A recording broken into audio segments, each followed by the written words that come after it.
Today we're hunting the snowy mountains of Montana for some huge bull elk.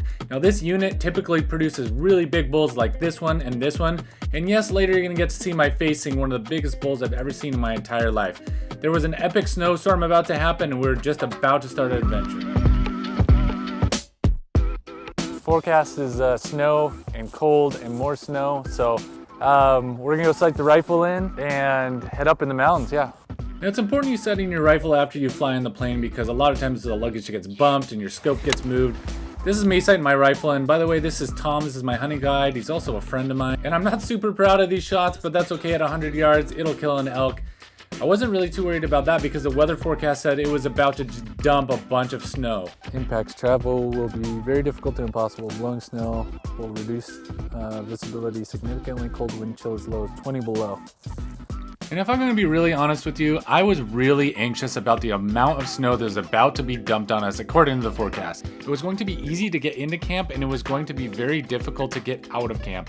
I was actually worried if we got an elk, how we're going to get the elk out. Is this video? Oh yeah. We got to have it horizontal. Oh, that's right. So the walk into elk camp is about 3/4 mile down this hillside in the snow. It wasn't snowing too much, so it wasn't that big of a deal. And when we got close to camp, we saw Buddy. Now Buddy is Tom's dog. He goes with Tom everywhere. Buddy was playing in the snow. He just loves playing in the snow. He loves coming out with us. He would never miss a hunt.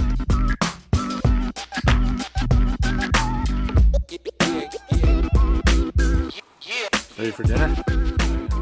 And waiting for us with a warm cooked meal was Bob. Now Bob has been hunting these woods for years and years and he's an expert hunter and he knows these woods better than anyone.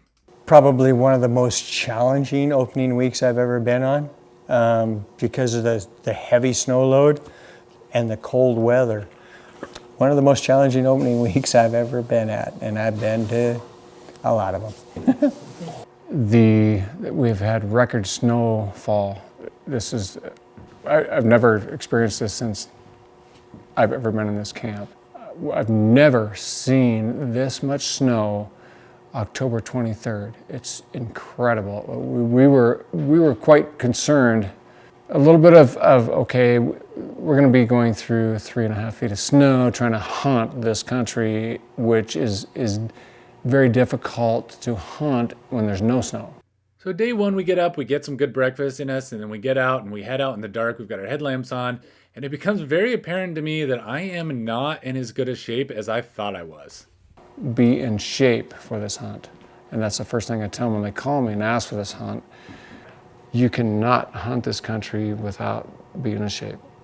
That's because this hunt takes place at 7,000 to 8,000 feet. The base camp is at the bottom of the hunt, and that's at 7,000 feet. So somebody like me coming from the state of Oregon, which is basically 500 feet above sea level, I am out of breath almost every single step of this way. It took me 4 days till I actually got comfortable with the extraneous elevation that this hunt provided. But it's all okay because we came up on this buck. I remember this is a very small buck. I've never shot one before. I wanted to shoot it so bad. But I remember Tom telling me like, no, it's too small. Just let that one go. He didn't want me to shoot it, which is good because we were eventually able to come up on these big group of cow elk. I think there's one bedded down right in front of that house. Oh, that wind's gonna kill us. It was difficult to find bulls or bulls with cows. It was later in the season, so the bulls are probably not with the cows anymore. And then we ended up seeing this huge buck that was just the biggest buck I've ever seen in my entire life. On his right side. So cool. Dark horn too was a nice dark rack. You know, we're at the magic hour in the morning where those animals are on the move, so it's pretty cool to see that huge buck. I mean, that buck was huge. It's the biggest buck I've ever seen. So now my eyes are like hyper peeled. Like, I'm like so excited about I'm looking at everything. Like, it's very exciting. Just spot us, it'll be over. And after seeing lots of deer and lots of cow elk, we finally were able to get a glimpse of our first bull elk. And we were down in this ravine. This bull was up on this ridge coming down with a bunch of cows. And as you can tell from the expression on my face, that thing was absolutely massive. We saw it for like a few seconds, just a few glimpses of a few seconds. And then it was off, of course. It was way, probably 250 yards away, and I wasn't able to get a shot. Now, this is stock footage of an elk in the woods. This is not footage that we shot, but that's about the size of the elk that we did see, just for reference. Hey, perfect. Nothing's getting in there. Just pretty late in the morning. It's 10:22. We came up here and we saw all these beds. It's the freshest sign we've probably seen all week. And there are beds above beds above beds. Your nightmare stories that you were telling me, about like the Shadow Man and stuff. I was sitting up last night like I couldn't sleep. Like, you freaked me out. I was like scared to go to sleep because I knew I was gonna have nightmares. And after chasing that bull elk all over the mountain, we found where it bedded, but we were never able to catch up with it. I just wish we would have been here when they were here. That'd have been pretty cool. But when you leave the tent at 10 o'clock and doing interviews and stuff like that, it just doesn't conducive to hunting. Don't blame that on me. It was a self-guided deal. I kept telling them, I showed them all this timber was down fresh, and the elk were just eating the moss like crazy every day. And I took them out and I said, here, this the GPS, they knew how to get back to camp. And I'd take some of the younger guys for a hike. Got into elk elsewhere, but they wouldn't stay out here till dark. If they'd stayed here till dark, I'd bring them back in the morning. I'm like, why didn't you stay there? Bring them back in the morning, there's elk tracks fresh everywhere. Just like this, everywhere. Worse. Because and they're like, I'm like, I told you to stay here till dark. I said, we got to get there before light in the morning, and never could get out there before light, so. I think there's so much emphasis on harvesting an animal as a hunter. Up until this point, I've never harvested any animal, any bull elk, any elk of any sort. And so it was just cool just to get to see animals in the wild, to be out with new friends, to meet new friends, to see the scenery, to be up so high in the mountains when it's really nice and snowy. It's a really cool experience, even though I was not yet successful. It was like so dark in here. I was sleeping on my hand. My jaw just like, oh. Man, I cannot wait to get back out there. Yesterday we saw those cows like so close to us. And yeah, I can't wait for this afternoon because yesterday Tom got us into elk like the first 3 hours that we were out there. That was so cool.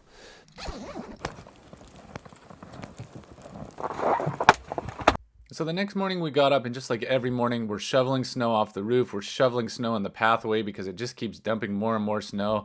Buddy absolutely has no problem with the snow whatsoever. And the water is really interesting because it came out of this little well in the middle of the mountain and just kind of seeped very, very, very slowly, but gave us fresh water every day. I think this might be Eric's job over here, I'm thinking. 10 degrees out here.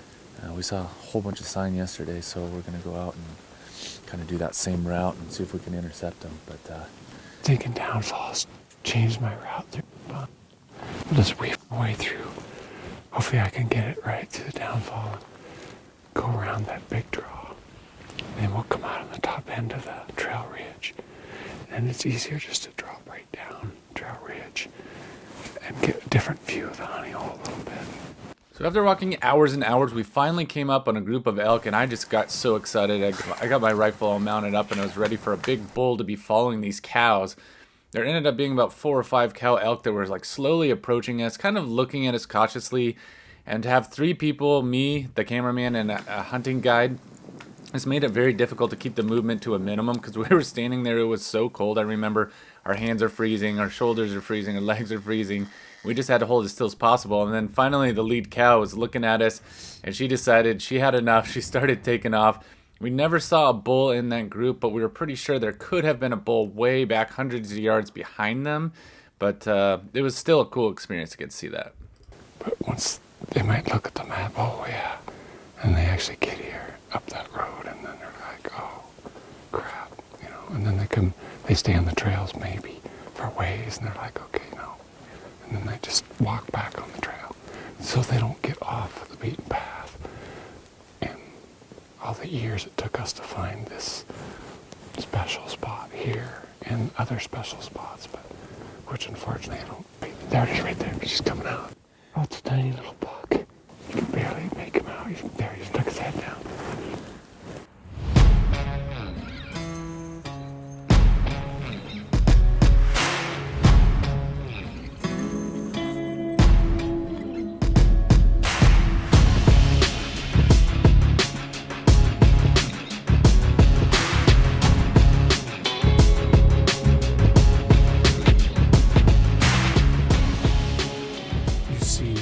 or one track, there's a narrow, two trees together, pretty narrow, or something low hanging. You see one track, or maybe even two, peel off and go around that. And you know there's probably a bull in the bunch.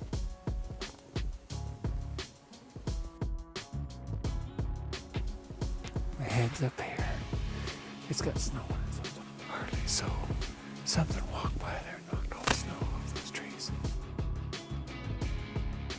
We woke up this morning to a whole bunch of snow. It had snowed maybe a foot when we got here, and there's at least 2 feet of snow here. So They might still be with the cows. We'll most likely see bulls with the cows, or at least one bull with the cows still.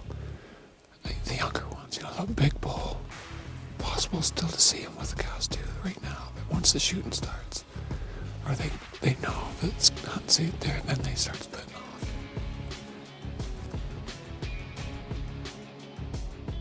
If this is the resident bunch we're following here, we see these tracks, they know exactly where they're going. They're actually tougher to get sometimes than the migrating ones that come through. 95% of the time, yeah, it's a bull. But I have tracked cows that were singles. If you can see where they've bedded down, you can tell. If we go too far down, there's a pretty drug ravine there that I'd rather stay out of that if we can. But maybe we'll go down a bit, see if we can see the tracks. If not, come back up through here. Cut across here. This draw. I know we got the bull last year. I think it must be below 0 because that's what my fingers feel like right now. And that's what you'd have to do if you know, okay, you see it is a bull coming, and you just look ahead for the next opening you think he's going to come into, and you get ready for him to pop into that opening. And in the end, we never were able to harvest a bull, but that is totally okay because getting through the snow was just enough of a challenge. I couldn't imagine what it would be like if we actually got a bull down.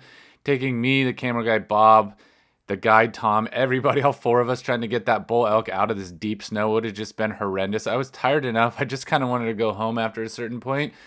I used 2 pair, and I'm fresh as a daisy.